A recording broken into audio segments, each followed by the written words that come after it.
In related news, oil prices surged almost 3% on Monday, hitting its highest level this year after the U.S. announced the end of waivers on Iranian oil sanctions.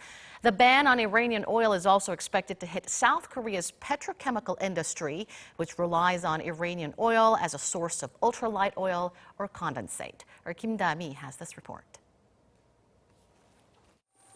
The South Korean oil industry has been preparing for the worst-case scenario, a complete ban on Iran's oil exports. Since as far back as 2012, when Iran was previously subject to U.S. sanctions, South Korean oil companies have been gradually decreasing their dependence on Iranian oil by seeking alternative importers.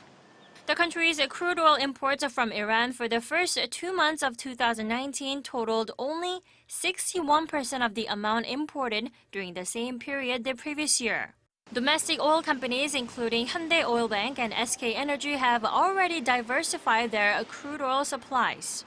However, there are concerns as the South Korean petrochemical industry heavily relies on Iranian condensate. Condensate, an ultralight form of crude oil, is used for producing naphtha, the basic raw material for many petrochemical products, including clothing and footwear. In addition, South Korea's oil industry has favored Iranian condensate, which is between $2 and $6 cheaper per barrel than condensate from other countries.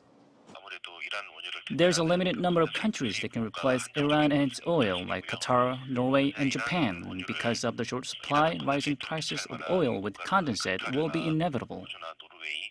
While companies will now seek alternative sources of condensate, experts note that importing naphtha instead of condensate can be one option, as there are more countries willing to sell naphtha. In order to minimize the damage to domestic oil companies, the South Korean government said it will diversify oil supplies as well as monitor the impact on the petrochemical industry. Kim Da-mi, Arirang News.